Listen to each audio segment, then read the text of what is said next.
Dans les pages du dernier numéro de Téléstar, Marie-Lou Berry, la fille de Josiane Balasco et de Philippe Berry, a indiqué vouloir prendre une pause dans sa carrière. Une forte décision qu'elle a prise pour plusieurs raisons. À partir du 3 avril prochain, Marie-Lou Berry sera de retour sur TF1 dans la 3e saison de Je te promets, adaptée de la série américaine This Is Us. Elle doit également participer au tournage de la 2e saison de Marianne, série judiciaire diffusée sur France 2.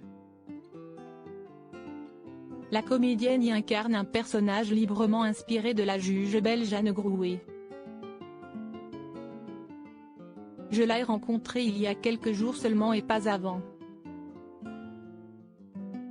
Si est toujours délicat d'incarner quelqu'un qui existe, même si ici la volonté n'est pas de faire un biopic, ni de lui ressembler, mais de créer un personnage de toutes pièces, avait tenu à préciser la cousine de Colline Berry dans les pages du Parisien, avant la diffusion de la première saison.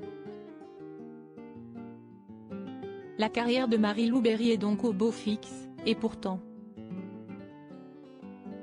Dans Téléstar, la fille de Josiane Balasco et de Philippe Berry a fait savoir qu'elle voulait prendre une pause de plusieurs mois. Une décision forte, prise notamment pour mieux profiter de sa vie de maman, comme elle l'a expliqué à nos confrères.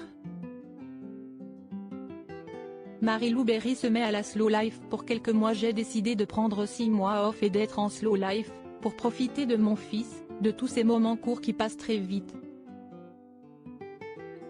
J'apprécie cette vie un peu plus calme, a indiqué l'actrice de 40 ans. En couple avec l'artiste Alexis dit Le Diamantaire, elle a donné naissance à un enfant prénommé Andy en 2018. Un petit garçon facile, comme elle le qualifiait dans les colonnes du JDD, et qui est désormais la priorité de sa vie. Marie-Lou Berry souhaite aussi profiter de cette pause pour prendre le temps de s'adonner à des loisirs. Parmi ses occupations en figure une étonnante, consistant à confectionner des tapis. Mais ce n'est pas tout.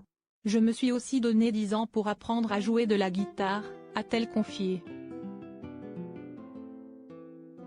Par ailleurs, rester à la maison lui a déjà permis de s'occuper des affaires de son père, décédé en septembre 2019. J'ai aussi trié et rangé l'énorme atelier de mon père qui était rempli de 30 ans de vie, a fait savoir celle qui est régulièrement victime d'usurpation d'identité sur Instagram. De quoi occuper ses journées avant de reprendre le chemin des plateaux de tournage.